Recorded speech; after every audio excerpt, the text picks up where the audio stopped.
So, October is finally upon us, and this means one thing: Halloween. I love Halloween. I enjoy the spooky atmosphere it creates, and the best part is playing scary games and having to get a coronary bypass because your heart is suffering from all the jump scares. I don't usually play a lot of horror games because I'm a pussy, but there are still a few I really enjoyed. So since this is spooky month, I'll take advantage and make my top 5 jump scare free games. Let's begin with number 5. I've never said it on my channel, but Fallout is pretty much one of my favorite series of all times. Fallout 3 is definitely on my top 5 list of games of all times, and will probably continue to be. When Fallout 4 was announced, I couldn't have been happier. What I liked about 3, I knew was in the new game, with a substantial graphics update. And it's exactly what I expected, and revealed a feature that was not present in Fallout 3. Nights in this game are f***ing terrifying. I mean, in Fallout 3 you could pretty much see at nighttime, and in the compass you could see all the enemies around you. But in 4, it's very different. First of all, it's pretty dark, and second, there's no way to see if there's an enemy. So when you're in the forest, alone, and without any music, you're bound to be scared shitless. Imagine playing it in VR. Now, what are your first reactions when I say first-person shooter, horror, and Nintendo DS? Hey, come on, stop laughing. Seriously, I'm not joking. So, one of the most obscure games on the DS is Dimension: The Ward. Basically, all of you are thinking something in the lines of, how the f*** can a first-person shooter be good on a Nintendo DS? Well, I'll tell you how. You control your character with the D-pad, aim with the touchpad, and reload with the L button. It's actually very comfortable, and even if you don't have the reaction time like on console or PC, enemies are pretty slow exactly for that reason. But let's focus on the horror elements, shall we? Dimension is pretty much your average horror game. You have amnesia and wake up in an abandoned mental hospital, full of monsters, zombies, and failed experiments. And your goal is to escape and then meanwhile try to find something about yourself. Nothing too special, but if I wanted an elaborate plot, I certainly won't go play a horror title on the DS. I think Dimension is a nice little niche game, and isn't so scary you won't ever touch it again. Oh, and they made a sequel, and a 3DS remaster. Go play it.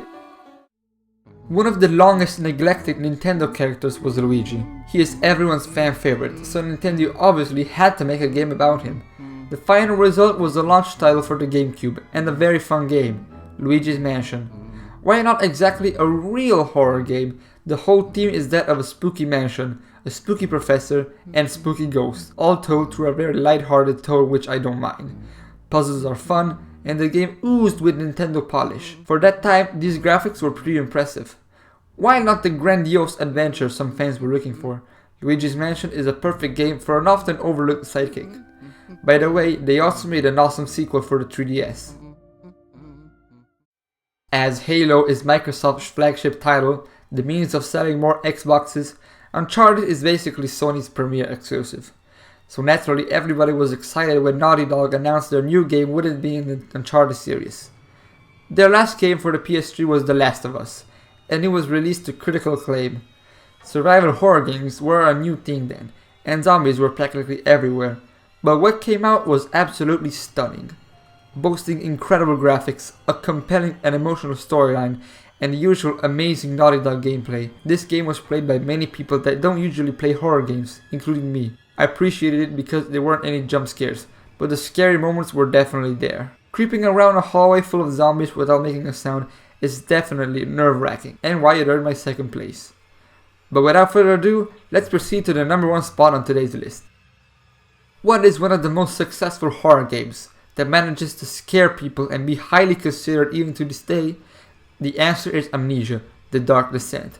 But don't worry, it's not in first place. I'm too scared to even install that game.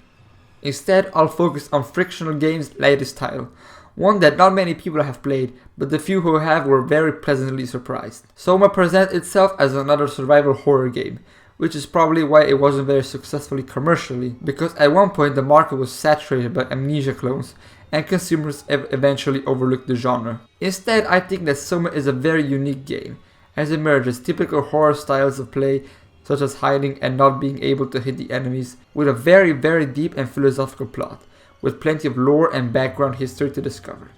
The setting is also very unique, because even if there are games that let you explore underwater worlds like BioShock, few have actually let you go directly in the oceans, thousands of meters below the sea level, on the verge of a deep sea trench. This game is perfect for people that are afraid of horror games, and for people that are even more pussies than me. There is also a wuss mod that disables the enemy's abilities to kill you. So there you have it. If you've been wanting a game for Halloween but aren't brave enough to play a horror game, I have given you 5 valid alternatives. Happy Halloween, and I'll see you in the next video.